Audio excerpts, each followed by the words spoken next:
sois béni. Il a payé au calvaire, au calvaire, au calvaire.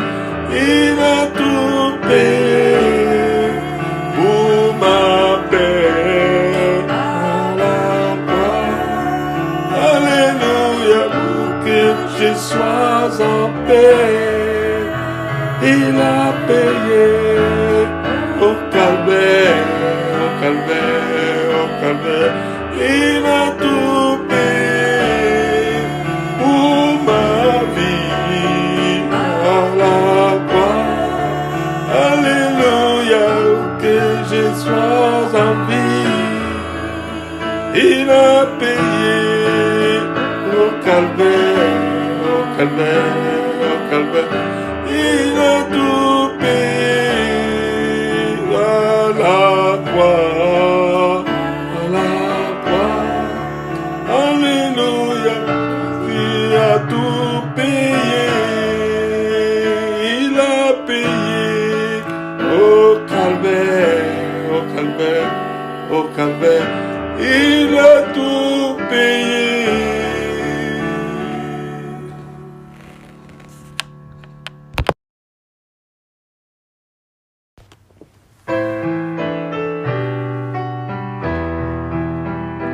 Car Dieu est un Dieu puissant, il règne dans son Seigneur avec sagesse, amour. Oui, Dieu est un Dieu puissant, car Dieu est un Dieu puissant, il règne dans son Seigneur avec sagesse, amour. Oui, Dieu est un Dieu puissant, car Dieu est un Dieu puissant, il règne dans son Seigneur avec sagesse, amour. Oui, Dieu est un Dieu puissant, Dieu est un Dieu puissant, il règne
Je voudrais lire deux paroles avant la prière, l'une tirée de l'Ancien Testament, l'autre du Nouveau Testament, donc tirée d'Ésaïe 54 du verset 15. Ésaïe 54 verset 15. Sache bien que si l'on s'en prend à toi, ce n'est pas de moi que cela vient. Celui qui s'avance pour t'attaquer tombera à cause de toi. C'est moi, en effet, qui ai créé le forgeron, qui allume le feu de charbon pour en faire un brasier et qui fabrique une arme avec son habileté. Et c'est moi aussi qui ai créé le destructeur pour détruire. Aucune arme forgée contre toi ne sera efficace. Et toute langue qui se lèvera contre toi pour engager un débat juridique, tu la traiteras de mensonge. C'est là l'héritage des esclaves serviteurs de l'Éternel et la justice qui leur est rendue par moi. C'est ce que déclare l'Éternel. D'Hébreux, le chapitre 2, du verset 14. Ainsi donc, puisque les enfants participent au sang et à la chair, Hébreux 2, verset 14, il a aussi reçu une part égale à la leur, afin de détruire par sa mort celui qui a la puissance de la mort, c'est-à-dire le diable, afin de libérer tous ceux qui, par crainte de la mort, étaient tenus en esclavage toute leur vie. Car ce n'est pas des anges qu'il doit prendre soin, mais c'est de la postérité d'Abraham qu'il prend soin.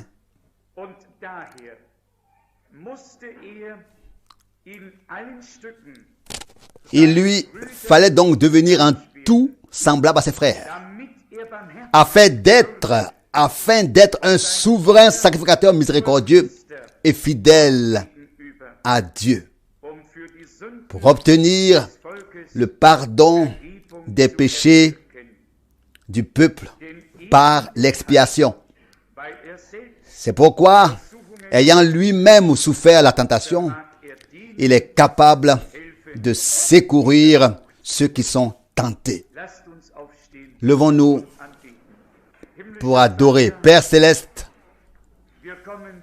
nous venons consciemment devant ton trône de grâce pour te remettre ce service divin, pour nous consacrer à toi, te demander ta grâce, oui, pour parler, ta grâce pour écouter, ta grâce pour suivre la direction et la conduite de ton esprit. Viens à ce qui te revient de plein droit.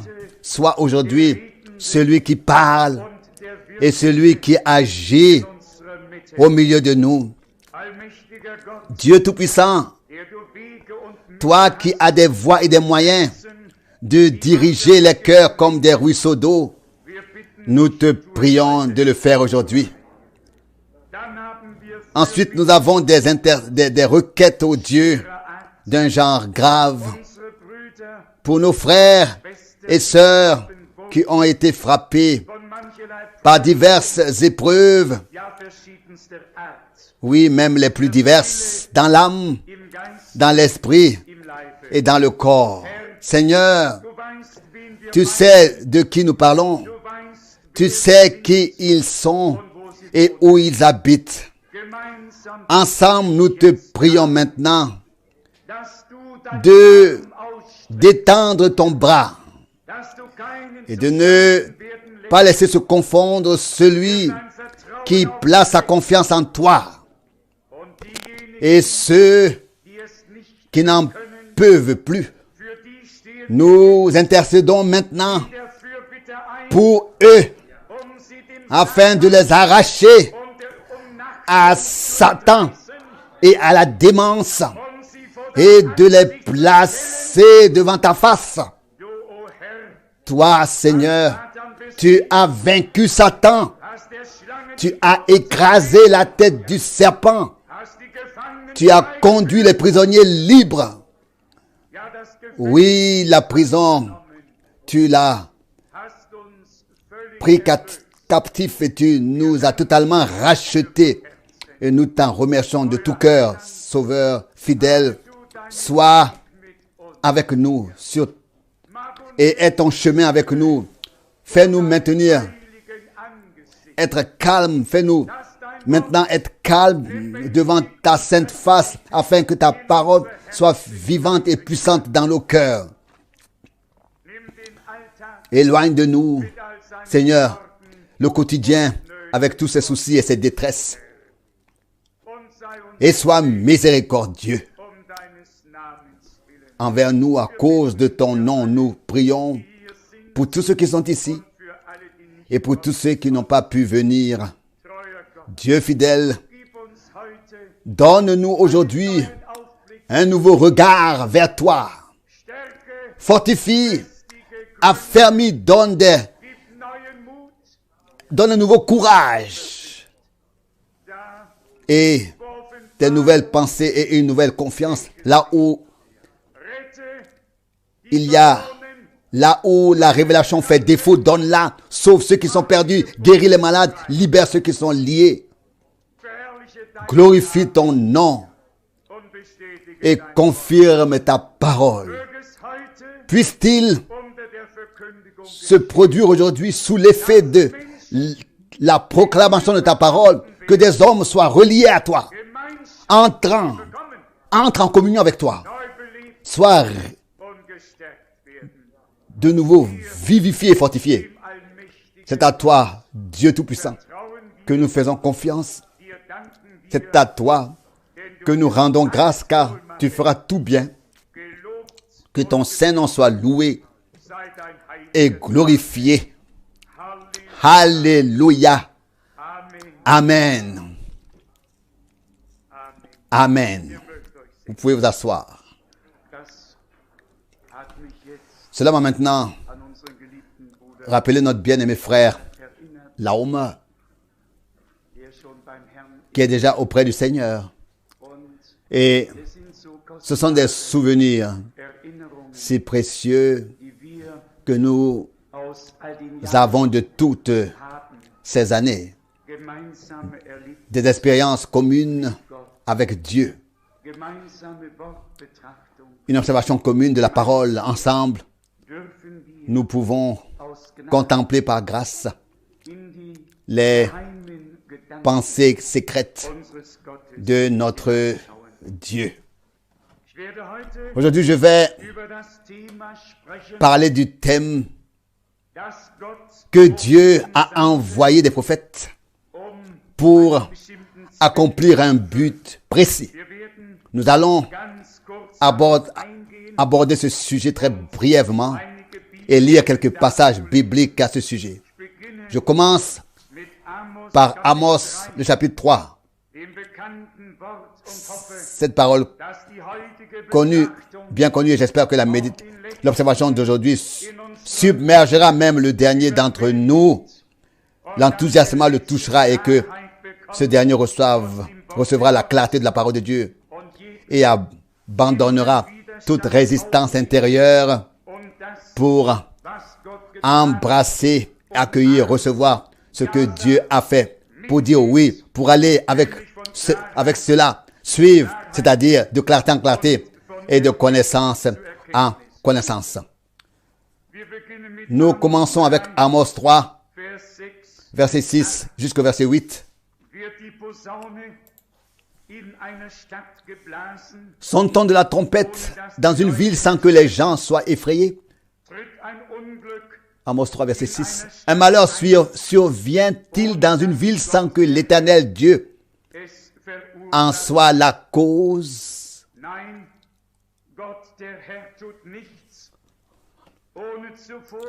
Non, l'Éternel Dieu ne fait rien sans avoir d'abord révélé son dessein à ses esclaves, serviteurs, les prophètes.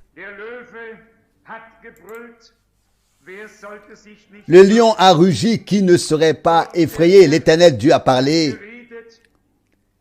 qui ne parlerait pas comme prophète? Une parole bien connue que frère Branham a souvent utilisée pour éclairer son mandat pour lequel il ne pouvait rien, auquel il n'avait rien contribué à partir de l'Écriture, et pour montrer que Dieu envoyait toujours un prophète lorsqu'il avait des choses particulières en vue sur terre, afin de donner aux hommes la possibilité de prendre une décision, la possibilité de croire Dieu et de passer ainsi justifié du temps à l'éternité. Partons tout de suite à Genèse,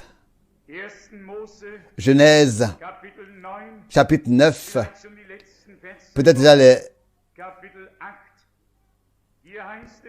derniers versets du chapitre 8 d'abord. Donc Genèse 8, verset 20. Noé bâtit un autel à l'Éternel, il prit de toutes les bêtes pures et de tous les oiseaux purs, et il offrit des holocaustes sur l'autel. Je voudrais dans ce contexte encore lire du chapitre 6 de Genèse, chapitre 6, verset 22. Et Noé le fit.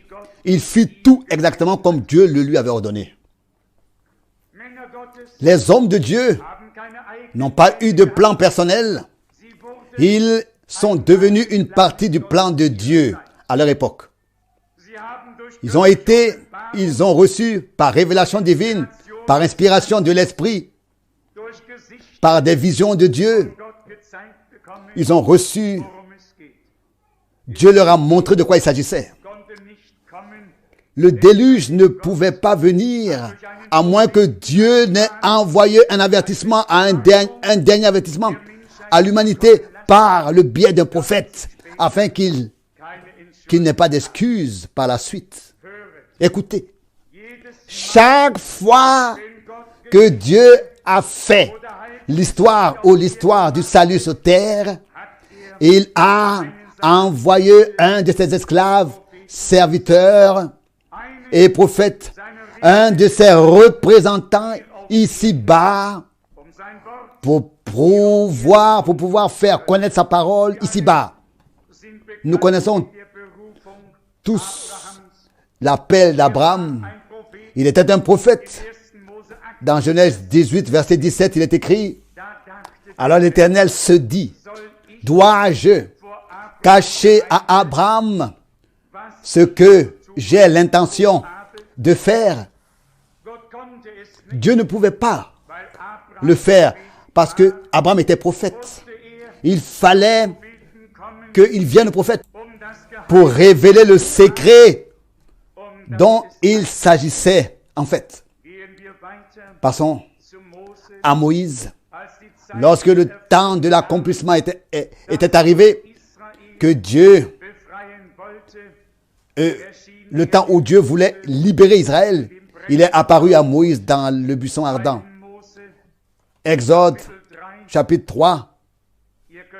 Vous pouvez tous tout le lire, tout le chapitre. Moi, je lis ici, à partir du verset 5.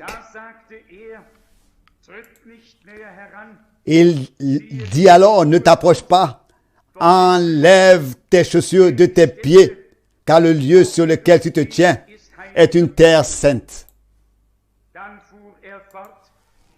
Puis il poursuivit, je suis le Dieu de ton père, le Dieu d'Abraham, le Dieu d'Isaac et le Dieu de Jacob. Alors Moïse se voila le visage, car il craignait de regarder Dieu. Le Seigneur avait quelque chose à faire là, où il aurait pu peut-être le faire lui-même, mais dès le commencement, dès le début, il a pris des hommes pour que ces hommes-là travaillent avec lui.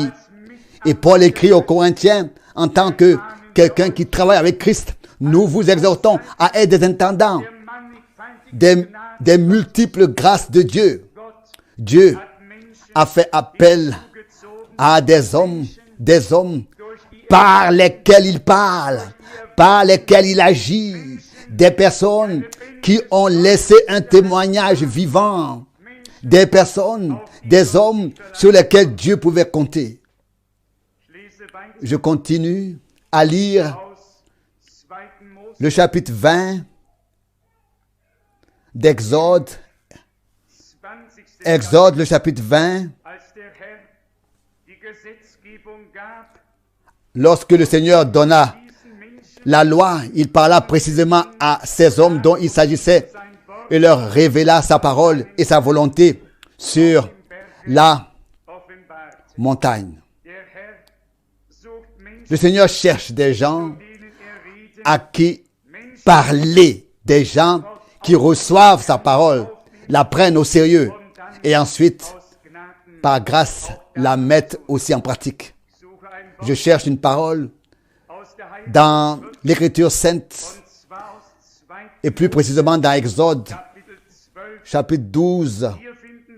Ici, nous trouvons pour la première fois l'expression assemblée. Verset 3. Donnez à toute l'assemblée d'Israël les instructions suivantes. Ensuite, sur les instructions. Nous venons maintenant à un point que je voudrais aujourd'hui souligner. Le soin de Dieu à l'égard de son peuple. À l'égard de son peuple. Dieu prend soin. Il y a même une prédication de frère Branham avec ce titre. Dieu prend soin. Et nous? Dieu prend soin.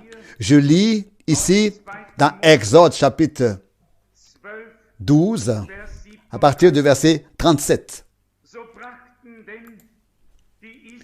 Les Israélites partirent donc de Ramsès pour Sukkot au nombre d'environ 600 000 hommes de pied, hommes seuls. sans compter les femmes et les enfants.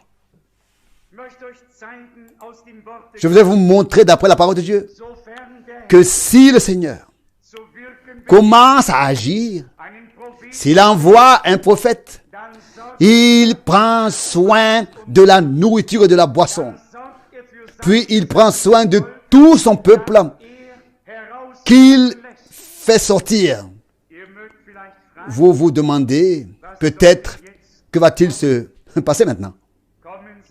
Ce qui doit venir, c'est que Dieu a pourvu quotidiennement aux besoins d'une telle foule pendant 40 ans. Aucun camion n'a eu besoin de partir. Aucune nourriture n'a dû être livrée. J'ai lu qu'une personne intelligente a calculé que 250 camions par jour auraient été nécessaires pour nourrir cette foule. Pour nourrir cette foule. 600 000 hommes, sans compter toutes les femmes et tous les enfants. Nous pouvons à peine nous en sortir avec 1,5 million. Pensez-vous, femmes au foyer, à ce que vous faites comme commission et à ce que vous ramenez à la maison pour 2 ou 3 personnes. Là-bas, une telle quantité d'hommes au milieu même du désert. Le Dieu Tout-Puissant a ouvert les fenêtres du ciel. Il a nourri son peuple chaque jour d'une telle quantité. Quelle leçon en tirons-nous? Que Dieu prend la responsabilité de nous, pour autant que nous entendions son appel et que nous soyons conduits à l'extérieur, à sortir. Alors Dieu donne alors de la manne à son peuple. Il pourvoit à nos besoins. Il m'est venu à l'esprit que ce que Dieu nous a fait parvenir, nous a fait recevoir, parvenir au fil des ans en termes de paroles, de manne cachée par grâce, ce qui ne s'est produit à aucune autre époque et âge, se produit maintenant sous le message prophétique divin. Dieu a préparé pour son peuple une manne fraîche, vivante, nouvellement révélée par lui. Il a préparé pour nous. Donc, nous apprenons donc à apprécier la fidélité de Dieu envers son peuple. Il ne nous laisse pas seuls. Quand la nourriture était nécessaire, il l'a fait venir. Quand la boisson, l'eau était nécessaire, il a fendu un rocher. Il a fendu un rocher. Et si vous lisez le premier chapitre, le chapitre 10 de Corinthiens, 1 Corinthiens 10, vous constaterez que le rocher qui accompagnait Israël était le Christ lui-même. Il n'a pas seulement pourvu, il était présent. Il a pourvu.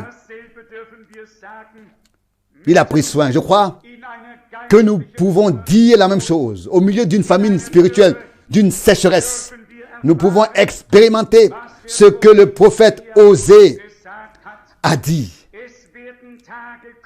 Des jours viendront où les hommes auront faim, non pas d'une faim de pain ou d'une soif d'eau, mais d'une faim d'entendre la parole du Seigneur.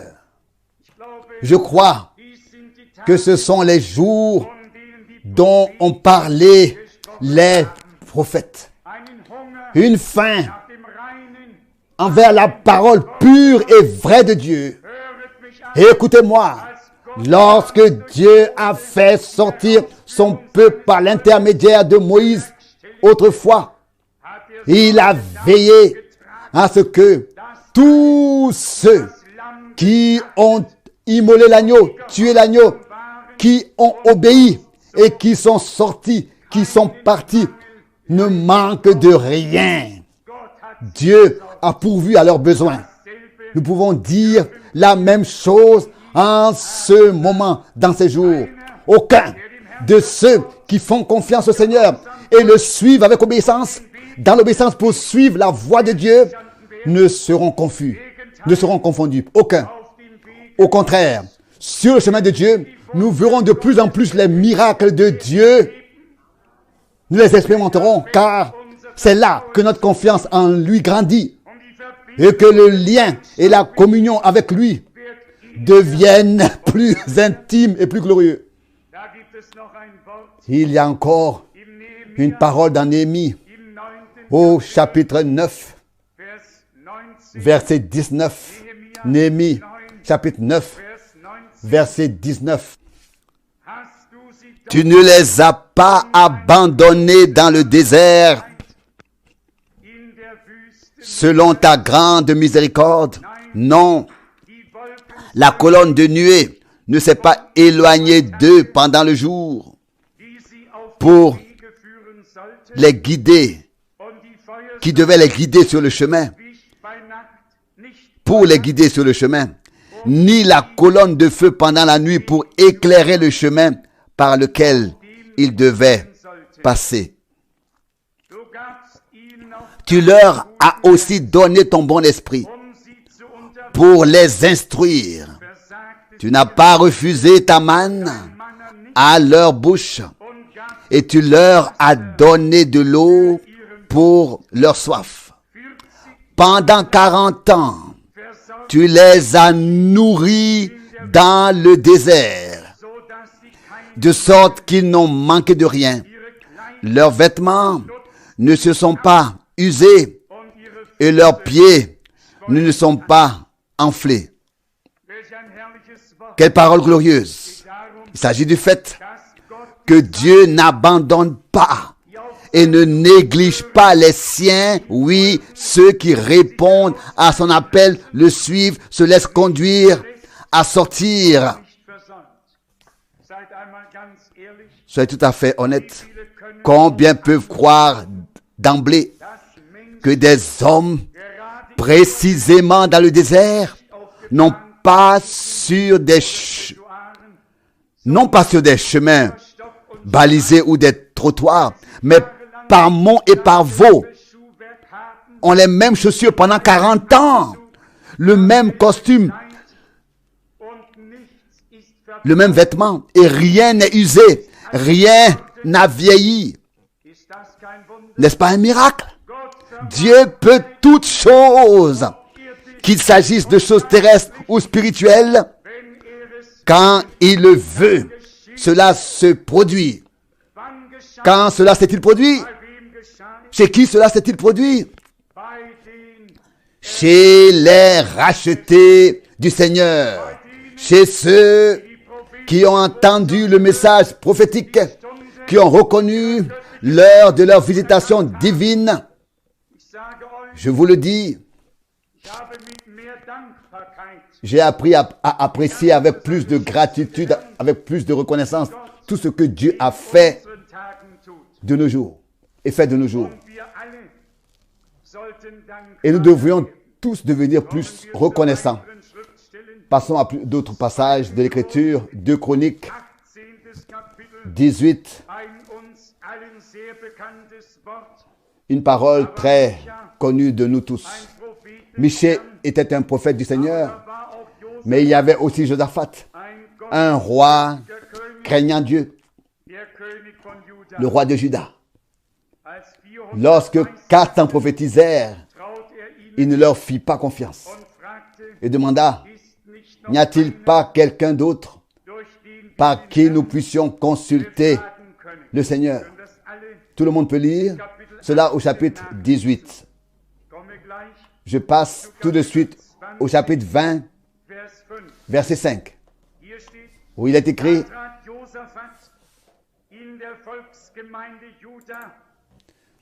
Josaphat se présenta au milieu du peuple de Juda et de Jérusalem dans le temple de l'Éternel, devant le nouveau parvis. Et il pria: Éternel, Dieu de nos pères, n'es-tu pas le Dieu des cieux? Et n'est-ce pas toi qui domines sur tous les royaumes des cieux? Oui, dans ta main sont la force et la puissance, et personne ne peut te résister. Amen. Et personne ne peut te résister.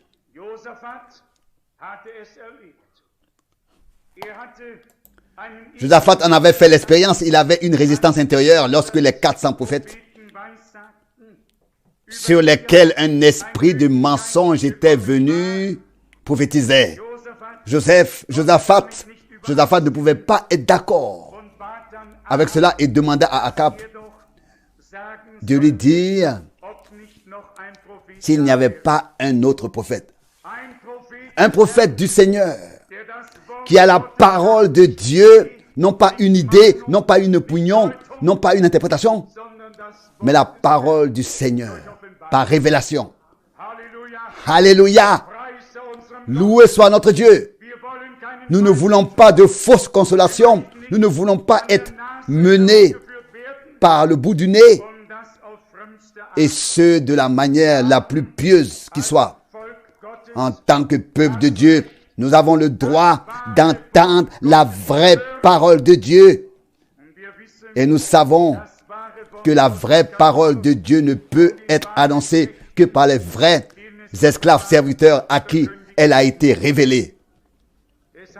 Il est ensuite dit ici, au verset 14, alors,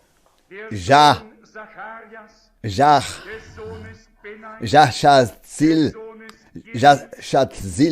fils de Zacharie, fils de Benaya, fils de Jéhiel, fils de Matania, Lévite, dans les descendants d'Achab, fut saisi par l'Esprit de l'Éternel au milieu de l'assemblée du peuple,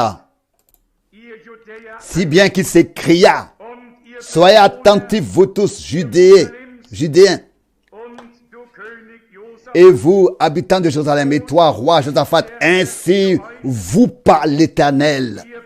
Vous n'avez rien à craindre, rien à redouter de cette grande multitude, car ce n'est pas à vous de combattre, mais c'est la cause de Dieu. Alléluia, gloire à notre Dieu. Contre qui allions-nous nous battre? Par où commencerions-nous? Par où finirions-nous? Chaque fois qu'il y a un ainsi dit l'Éternel, cela nous traverse quand même la moelle et les os. Il est dit ici, ainsi vous parle l'Éternel. Aujourd'hui, Dieu nous parle. C'est à nous qu'il parle. Et la parole révélée est ainsi dit le Seigneur. De A à Z. C'est le témoignage de Jésus-Christ, notre Seigneur. Les promesses de Dieu pour nos jours y ont été révélées et nous en sommes reconnaissants. Ainsi parle le Seigneur. Vous n'avez rien à craindre, rien à redouter de cette grande multitude. Quand on voit les nombreux évangélistes et la foule qui les entoure, puis le petit troupeau et sa propre petite personne, on pourrait déjà trembler.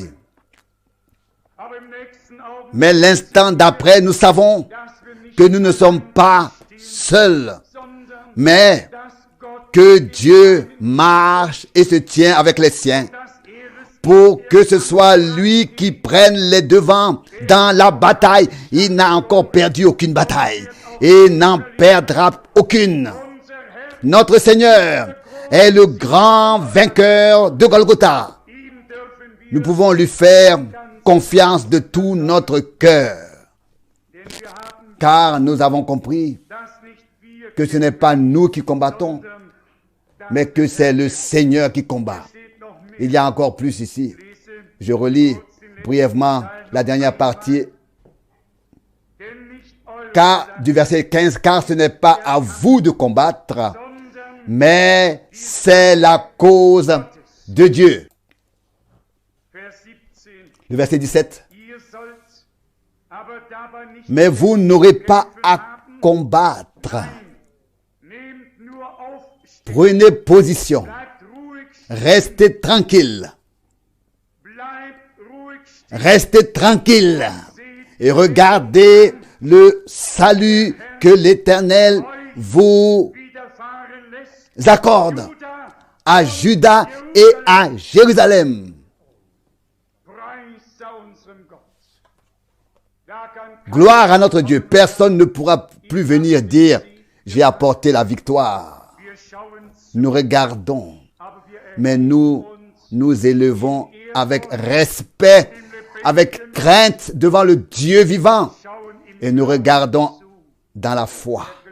La foi est une confiance assurante, une conviction de choses qui ne sont pas encore là, mais que l'on voit déjà dans la foi et dans l'esprit. Un homme qui a confiance à Dieu et qui reçoit la promesse qu'il ira de l'avant dans la lutte, un tel homme n'aura pas de mal à croire que Dieu a déjà vaincu. Amen. Amen. Un homme qui reçoit la promesse de Dieu lui-même. Je marcherai devant vous ou devant toi. Je combattrai pour toi, pour vous. Oui, nous pouvons déjà lever les mains et dire, Dieu fidèle, rends grâce pour la puissante victoire.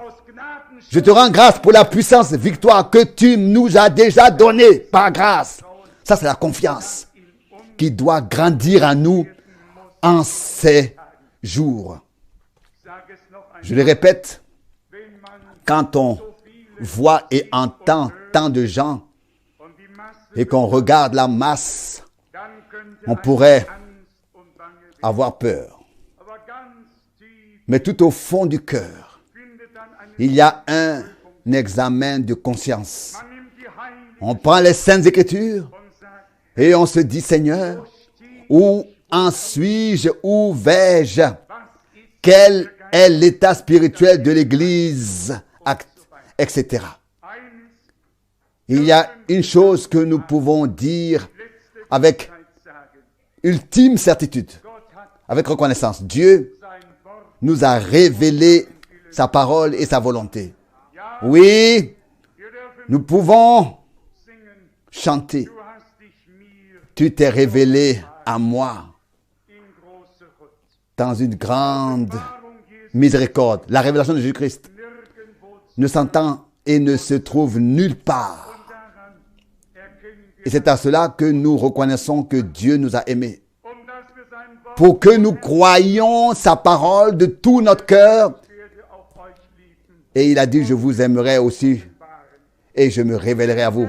Si le Seigneur ne peut pas se révéler à un homme comme celui qu'il est vraiment, en tant que celui qu'il est vraiment, alors la question légitime est de savoir si des hommes l'ont rencontré, si ces gens l'ont vraiment rencontré, s'il ne peut pas se révéler à eux. J'ai été horrifié lorsque cet homme qui est en partie juif et en partie d'origine italienne, lorsqu'il s'est fait un hobby de cristalliser les trois personnes au sein de la divinité, puis de remercier chacune à son tour. Oh, que se passait-il dans mon cœur? On croyait, on voyait, on entendait que le mental voulait maîtriser les choses. Comment nous pouvons être reconnaissants d'avoir appris à ne pas aborder Dieu et les choses spirituelles avec l'intellect, mais à poser le pied sur le sol divin de la révélation. Et là, nous sommes comme Moïse. Ôte tes chaussures, car le lieu ou le sol sur lequel tu te tiens est une terre sainte. Poursuivons notre lecture. Ici, au verset 17, la deuxième partie. Ne craignez pas et ne vous découragez pas. Allez à la rencontre demain. Allez à leur rencontre demain. Car l'Éternel sera avec vous.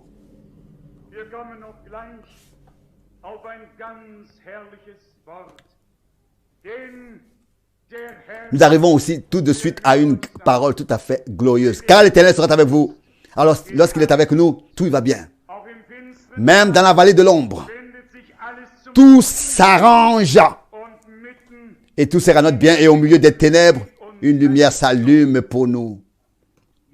Je lis maintenant 2 Chroniques, chapitre 20, du verset 20. Tôt le lendemain matin, comme il partait pour le désert de Tekoa, Josaphat se leva comme il sortait et dit, « Écoutez-moi, Judéens et habitants de Jérusalem, faites confiance à l'Éternel, votre Dieu. C'est ainsi que vous serez sécurisés. Faites confiance à ces prophètes et vous vaincrez. Amen. Et vous serez vainqueurs. Cela aussi est la parole sainte de Dieu. Non pas en un prophète, mais à ces prophètes. Des hommes de Dieu sont devenus un porte-parole de Dieu. Des hommes de Dieu qui sont devenus un porte-parole de Dieu ne vont jamais rien apporter de propre. Ils n'auront jamais rien de propre à présenter. Ayez confiance en l'Éternel, votre Dieu. Permettez-moi de dire ici que si nous plaçons vraiment toute notre confiance dans le Seigneur, Dieu, nous nous rendrons compte qu'il envoie un prophète et nous accueillerons de tout cœur la parole et le message qu'il apporte. C'est alors que tous les scribes du pays pourront venir nous dire, méfiez-vous des faux prophètes.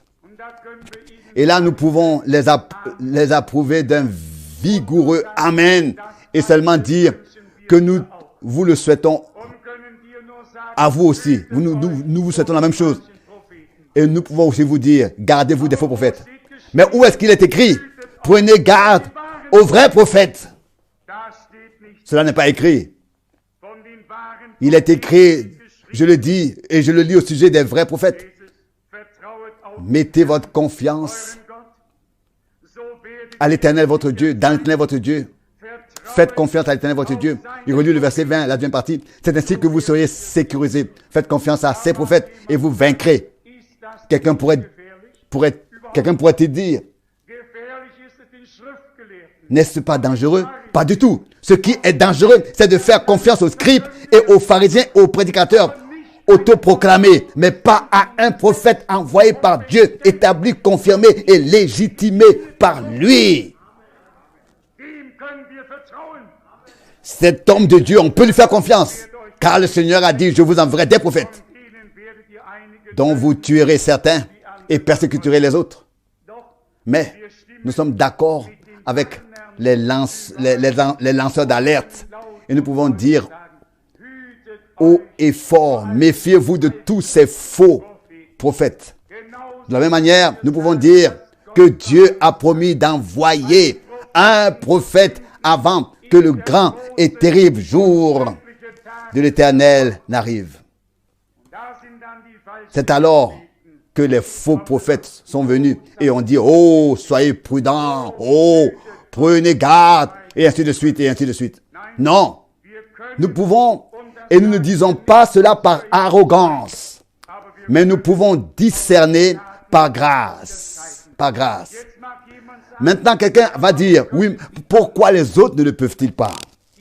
Le discernement n'est pas en toi, ni en moi, ni dans les autres. Le critère est la parole de Dieu. Je peux vous montrer ceci, tiré dans cette écriture. Même lorsque des prophètes annoncent quelque chose, mais qu'ils annoncent ensuite, mais qu'ils prêchent ensuite d'autres dieux, Dieu veut seulement nous mettre à l'épreuve pour voir si nous croyons et faisons confiance au seul et vrai Dieu. Deutéronome 13. Deutéronome 13, dès le verset 1. Dans certaines Bibles, c'est le chapitre 12, verset 32. Chapitre 12, verset 32. Tous les commandements que je vous rends obligatoires, vous les observerez scrupuleusement, sans rien y ajouter et sans rien en retrancher.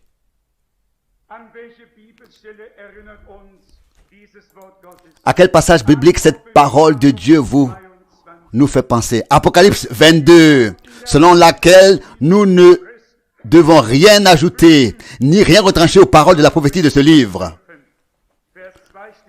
Maintenant, Deutéronome 13, verset 1 maintenant. S'il s'élève au milieu de toi un prophète ou un songeur qui t'annonce un signe ou un prodige qui arrive effectivement conformément à ce qu'il avait annoncé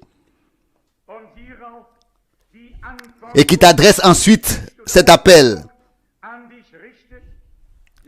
adorons d'autres dieux. Avez-vous écouté? Adorons d'autres dieux, inconnus de toi jusqu'à présent, et servons-les. Tu n'écouteras pas les paroles d'un tel prophète ou d'un tel songeur. Car, verset 3, car l'Éternel, votre Dieu, ne veut pas là que vous...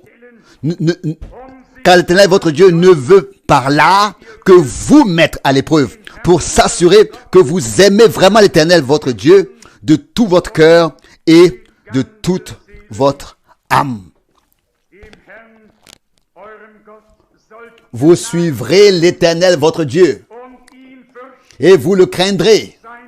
Vous observerez ses commandements, vous écouterez ses instructions,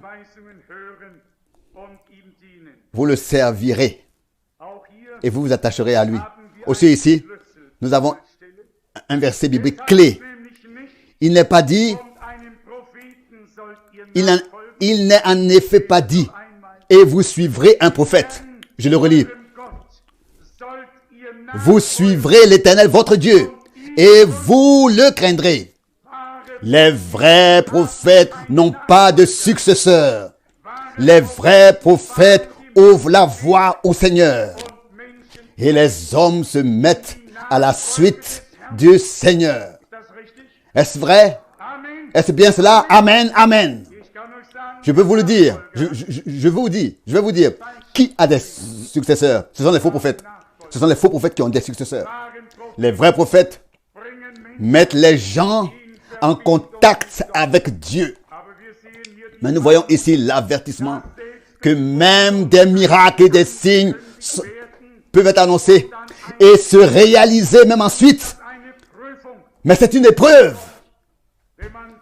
Et je vous le dis, quand on assiste à une réunion où rien ne s'est passé en fait, mais où certaines choses ont été rapportées comme des miracles, et alors on se demande quel est le but de ces gens en fait. C'est qu'on lève les yeux vers eux et ils se présentent ensuite comme des hommes envoyés de Dieu. Non, un vrai prophète de Dieu fera comme Jean-Baptiste et d'autres hommes de Dieu. Ils apporteront les gens à suivre le Seigneur. Ils amèneront les gens à suivre le Seigneur et ils proclameront sa parole avec véracité. Je suis reconnaissant au Seigneur que ces nombreux exemples aient été consignés, retenus dans les Écritures, afin que nous puissions faire preuve de discernement aujourd'hui. Vous êtes tous familiers avec Matthieu 7 du verset 21, n'est-ce pas? Il est écrit là-bas, en ce jour-là, beaucoup viendront à moi en disant, Seigneur, Seigneur, n'avons-nous pas fait en ton nom? Alors on énumérera, n'est-ce pas, tout un registre, et le Seigneur dira, je ne vous connais pas. Retirez-vous de moi, vous qui commettez l'iniquité. Et nous arrivons alors à ce que Paul et Pierre ont développé dans le Nouveau Testament, dans 2 Timothée, chapitre 3. Il est question de l'état général des derniers jours. Et puis il est dit au verset 7 de Timothée, chapitre 3, verset 7, qui sont toujours désireux d'apprendre et qui pourtant ne parviennent jamais à la vraie connaissance de la vérité. De même que Jannes et Jambres se sont opposés à Moïse, de même ceux-ci s'opposent à la vérité. Des hommes corrompus d'entendement et réprouvés quant à la foi. Mais ils n'iront pas loin dans leurs entreprises, car leur stupidité apparaîtra clairement à tous, comme cela a été aussi le cas pour les deux autrefois. Jannes et Jambres sont apparus là où Moïse, le prophète de Dieu, était apparu. Là où le vrai a été apporté, les faux sont également apparus. Et il faut vivre cela dans sa propre chair pour pouvoir se projeter correctement dans cette époque. Le mot-clé ici est de même que Jannes et Jambres autrefois se sont opposés à Moïse. De même ceux-ci se dresseront contre la vérité, s'opposeront à la vérité. Même pas contre l'homme. Car ils ont vu quand il a apporté la vérité et que celle-ci a été confirmée par Dieu. Il suffit de l'ignorer. Ils l'ont simplement ignoré. Ignorer la vérité, nier la vérité sur la divinité, sur le baptême, sur la sainte scène, toutes les vérités fondamentales, les vérités de l'écriture. Et prêcher un évangile qui démange, un autre évangile qui démange les oreilles de chaque auditeur, de chaque auditoire.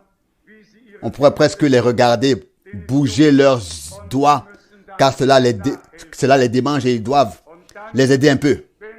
Et puis lorsque la parole est ensuite annoncée en vérité, et qu'on ne dit que la moindre chose, ils font référence aux miracles et aux signes.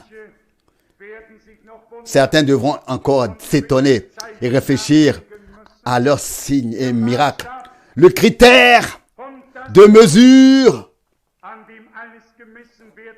c'est la parole. C'est la parole à laquelle tout doit être mesuré.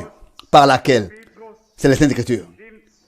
Je vais vous lire encore autre chose de 2 Pierre au chapitre 2. Ici, l'apôtre Pierre a prédit les derniers jours et écrit comme suite.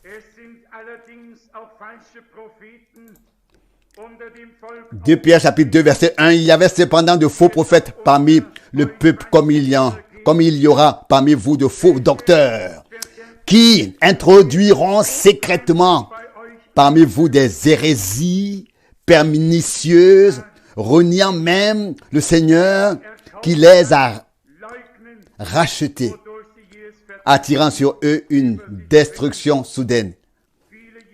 Mais beaucoup se joindront à eux dans leur débordement et à cause de la voix de la vérité sera blasphémée. Le verset 3, écoutez bien. Poussés par l'appât du gain, ils chercheront à vous exploiter par des paroles inventées. Mais la sentence de condamnation n'est pas oisif pour eux depuis les temps anciens et leur ruine ne sommeille pas.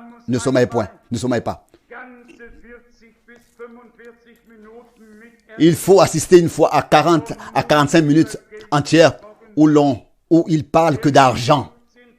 Qui donne les 15 000, qui donne les dizaines de milliers, les 5 000, etc. Et ainsi de suite, et ainsi de suite. Et ainsi de suite. Et puis, on vient à la chose sérieuse, que celui qui n'avait pas d'argent fasse un chèque et que celui qui n'avait pas de chèque donne le numéro de la banque et nous donne procuration. C'est incroyable. Puis, en un jour, 30 000 livres sterling sont réunis. Cela fait exactement 90 000 marques allemands, donc 90 000. Et ce n'est pas suffisant. On continue à collecter et à battre le tambour, n'est-ce pas? On fait pression autour de la grande affaire. Tout est joué. Et il y a de grands programmes et les gens donnent leurs derniers sous. Ils sont appauvris pour une année entière. Il est écrit, poussés par l'appât du gain, ils chercheront à vous exploiter par des paroles inventées. Ils tenteront de vous exploiter. Il est vraiment impossible de croire tout ce qui se passe.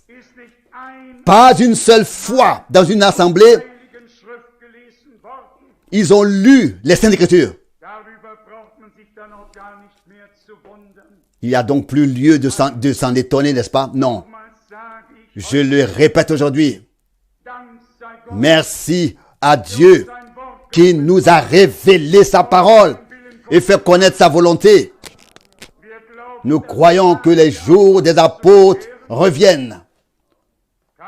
Aucun apôtre n'avait besoin de mendier ou de demander de l'argent à l'église. Les croyants ont apporté à leurs pieds ce qui était nécessaire. Et frère Branham disait dans une prédication, si je devais demander de l'argent, je ne prêcherais plus. Et il a dit, écoutez-moi, Dieu vous demandera des comptes au tribunal. Vous qui faites des affaires avec le don et le service qu'il vous a confié. Ici sur terre, nous pouvons nous en tirer avec certaines choses, mais ensuite ce ne sera plus le cas. Le même Pierre écrit ici, dans le même chapitre de Pierre, chapitre 2, verset 15. Oui, peut-être déjà à partir du verset 14, 13 ou bien 14. Leurs yeux, 2 Pierre chapitre 2, verset 14. Leurs yeux sont pleins d'une cupidité adultère, assoiffés de péché. Ils attirent à eux des âmes mal affermies et ils ont un cœur exercé au gain, enfants de malédiction. Ils ont abandonné le droit chemin et se sont égarés. Ils ont pris la voie de Balaam, fils de Bosor, qui désirait le salaire du péché. Dans l'épître de Judas, nous pouvons lire qui a désiré le salaire des devins. Il y a des vrais esclaves serviteurs de Dieu, il y en a des faux. Un vrai esclave serviteur de Dieu fera confiance au Seigneur pour tout ce qui est nécessaire dans le royaume de Dieu et n'en parlera à aucun homme. C'est l'affaire de Dieu, car c'est l'œuvre de Dieu dans laquelle nous nous tenons. Et jusqu'à aujourd'hui, il a pris soin pour son œuvre et il continuera à le faire pour l'éternité. Je le dis ici pour la 3e ou la 4e fois aujourd'hui. Dieu m'a rendu plus reconnaissant au cours des semaines et des jours passés. Il m'a soumis à l'examination personnelle. Et j'ai pu dire avec un cœur reconnaissant quel privilège c'est c'est de te servir, toi, le Dieu vivant, de tout mon cœur, de tout mon âme, sans penser à moi, mais en se tenant à la cause de Dieu. Bien sûr, nous ne nous sommes pas contentés de cette constatation, mais nous voyons que l'un et l'autre ne sont absolument pas responsables du chemin qu'ils suivent. Il devient évident de qui nous sommes les enfants d'esprit. De qui nous sommes les enfants d'esprit. Récapitulons. Résumons. Lorsque Dieu a l'intention de faire quelque chose sur terre, il révèle ses mystères, ses secrets à ses esclaves serviteurs, les prophètes. Il avait un Noé, un Moïse, un Abraham, un Élie. Il en a eu beaucoup. Il y a eu Jean-Baptiste, il y a eu Jean, celui de Patmos. Il a envoyé ses esclaves serviteurs matin et soir.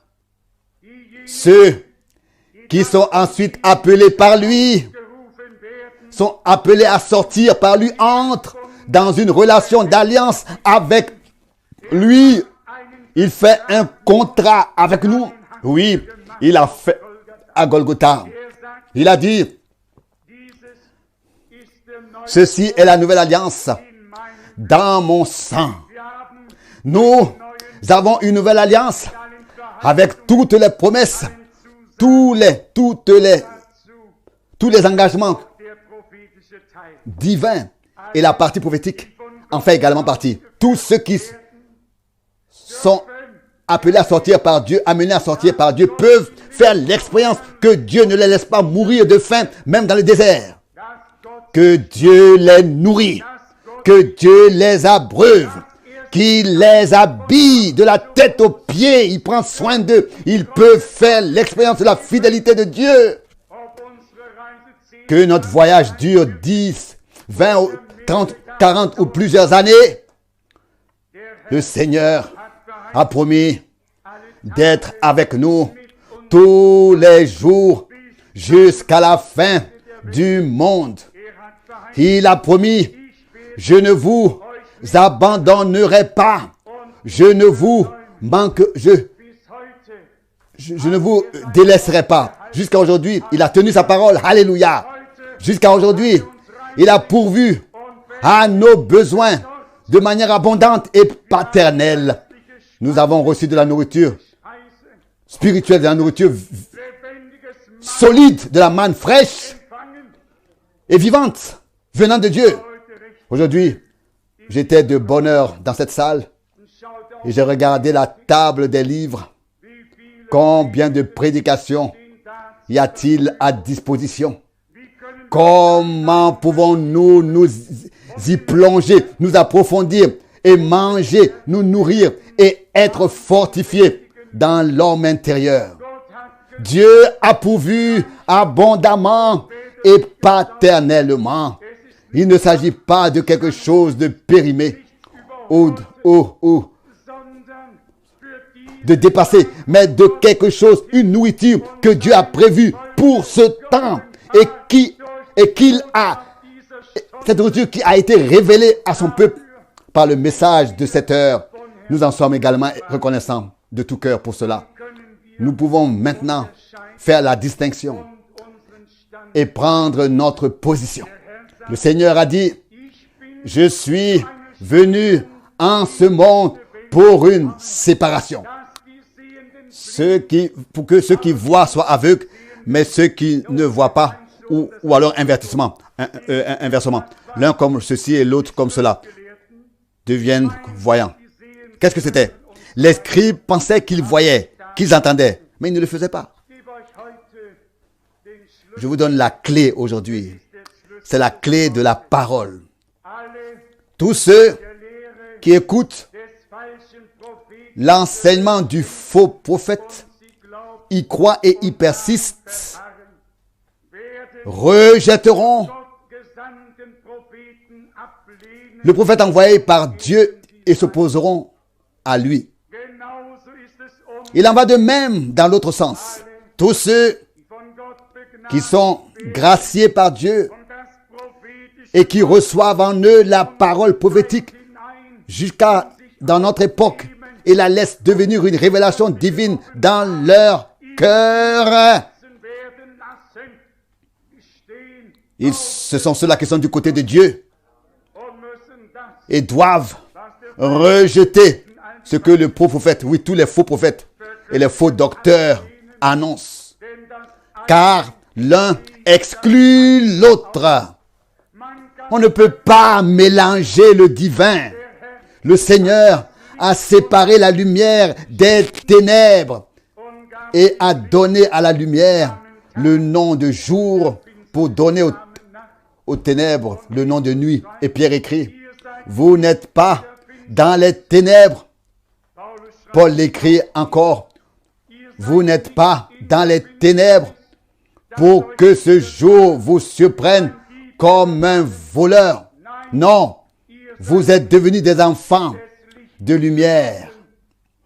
Et Jésus a dit, marchez dans la lumière pendant que vous avez la lumière. Il devait y avoir de la lumière au temps du soir. Et il y a eu de la lumière. Et la lumière a apparu.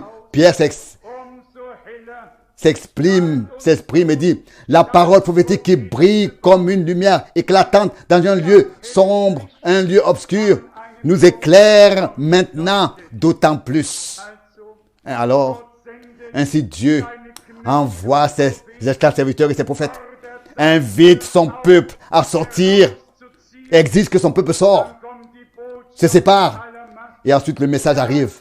Alors avec force, fais partir mon peuple, fais sortir mon peuple, laisse sortir mon peuple pour qu'il me serve. Nous ne pouvons pas rester en arrière dans tous ces différents camps pour ensuite servir Dieu. Non. Le Seigneur avait désigné un lieu. C'était la montagne qu'il avait désignée. Et vous savez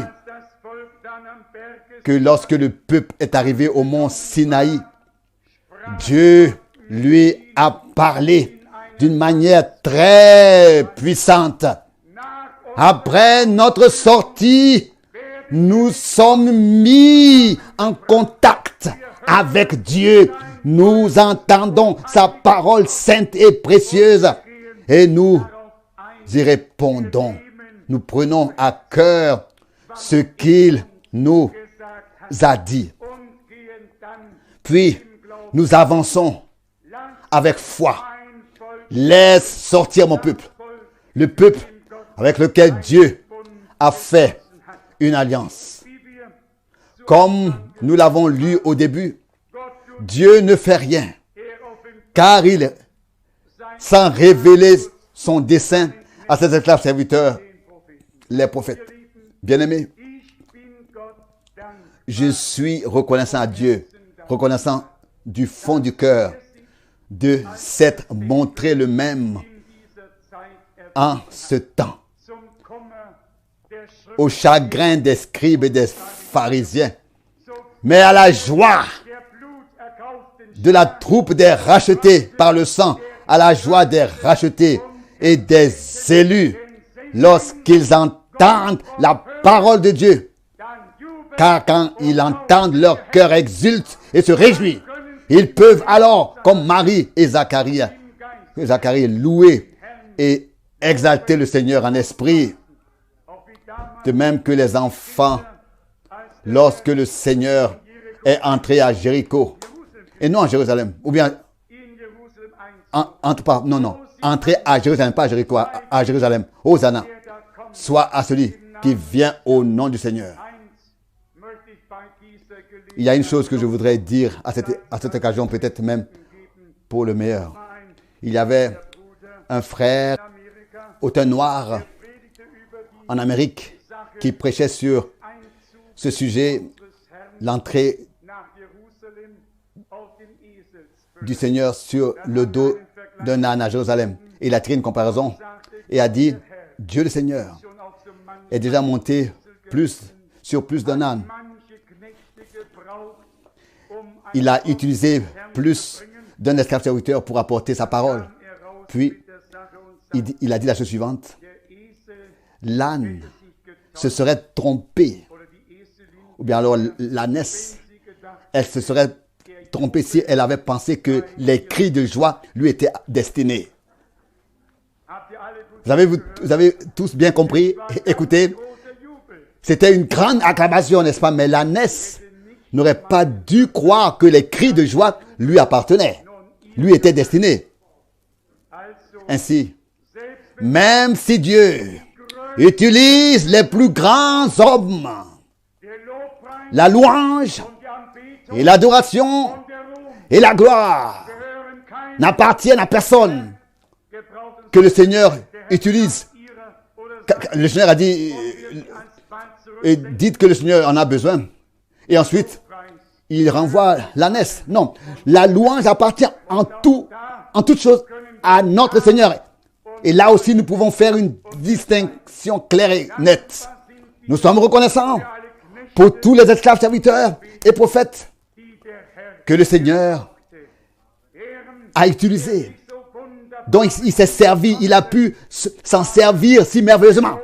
Mais la louange et l'adoration appartiennent à notre Dieu d'éternité en éternité.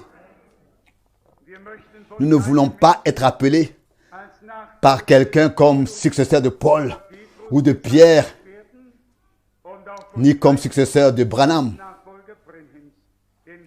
Car en vérité, il n'y a pas de telle personne, une telle personne n'existe pas parmi nous. Il n'y a que des gens qui suivent le Seigneur et qui sont reconnaissants pour chaque service que Dieu a accordé par grâce. Amen. Amen. Et pour cela aussi, nous sommes reconnaissants que Dieu nous ait fait don de ce discernement. J'espère que nous sommes devenus plus reconnaissants en cette heure. Plus reconnaissants pour ce que Dieu nous a donné et que cela nous a été conservé en toute clarté. En toute clarté. Et j'ai cette confiance en Dieu. Il nous gardera jusqu'à la fin dans cette clarté divine. Il connaît notre désir. Il nous tient fermement. Et dit personnellement,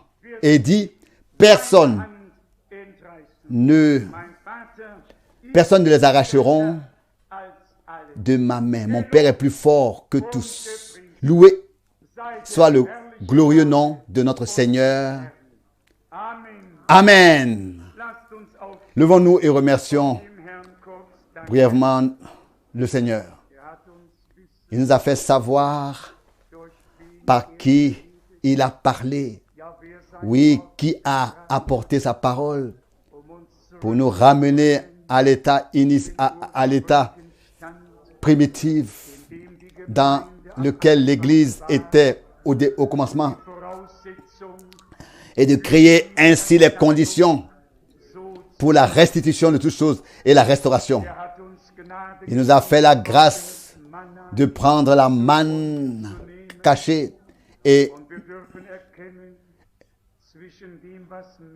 de nous l'accorder, de nous la donner, et nous pouvons faire la différence entre ce que les hommes font dans des programmes religieux ou pieux et ce que Dieu fait maintenant parmi son peuple selon sa parole et son plan. Nous avons cette distinction. Nous avons entendu son appel. Nous croyons en lui et en ses prophètes. Pas en n'importe quel prophète, en ses prophètes qui l'ont connu en vérité, qui ont prêché sa parole en vérité.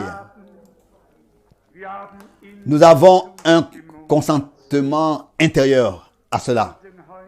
S'il devait y en avoir encore quelques-uns parmi nous aujourd'hui qui ne sont pas encore parvenus à la percée totale, à la clarté absolue,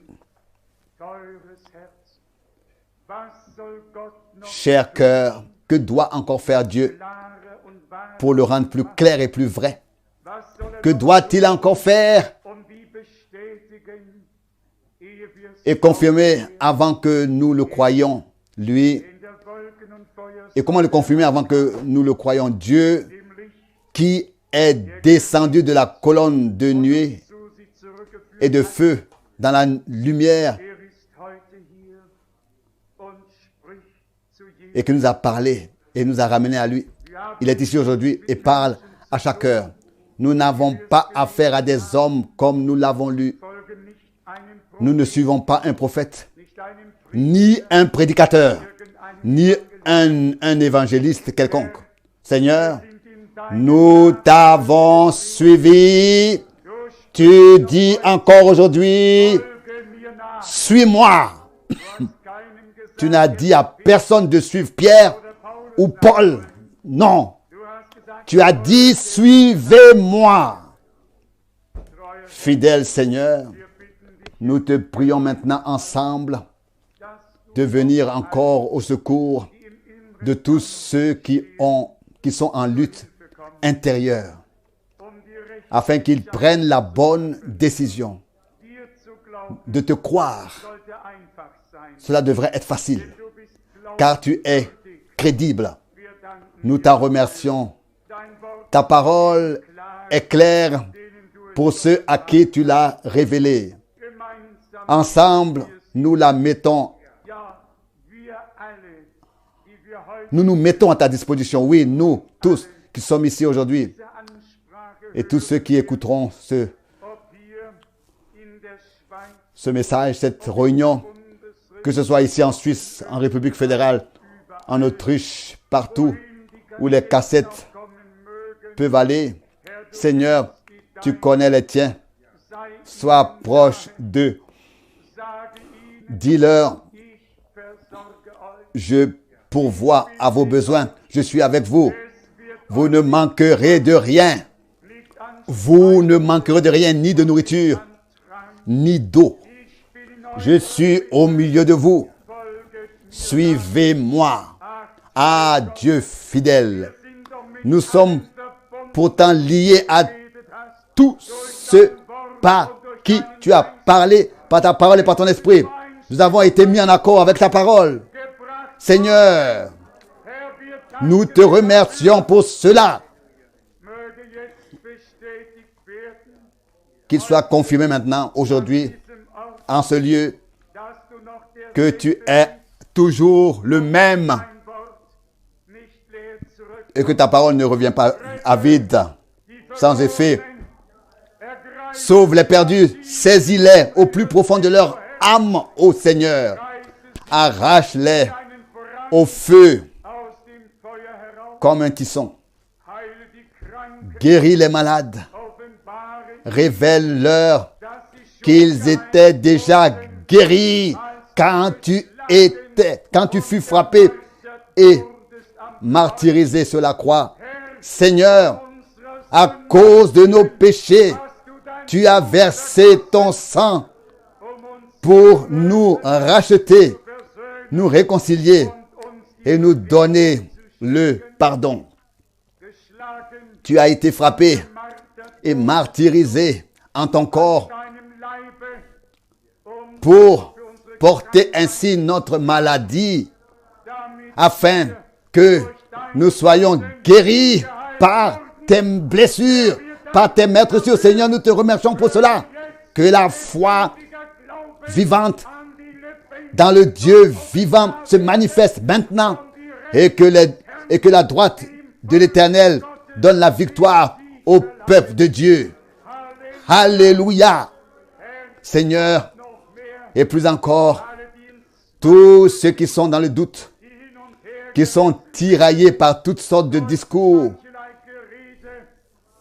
et de rumeurs qui se répandent comme un cancer, qui détruisent et défigurent les gens à l'intérieur et à l'extérieur. Seigneur bien-aimé, si tu veux bien faire grâce à ton peuple, que tu puisses bien, Seigneur, faire grâce à ton peuple et lui donner une langue circoncise. Oh Seigneur, afin que, pénétrés de ton feu divin, nous puissions proclamer les grandes œuvres de Dieu. Fidèle Seigneur, C'est d'une âme profonde et avec une profonde gratitude que nous sommes ici aujourd'hui pour le grand privilège de n'avoir pas été dupes d'un homme quelconque qui cherche à nous égarer et à nous tromper, mais d'avoir entendu ta parole vraie et claire de la bouche sainte, inspirée par le Saint-Esprit. Seigneur, nous te remercions ensemble du fond du cœur, au nom saint de Jésus. Et que tout le peuple dise Amen, Amen, Amen, Alléluia, Amen. Louange à notre Dieu.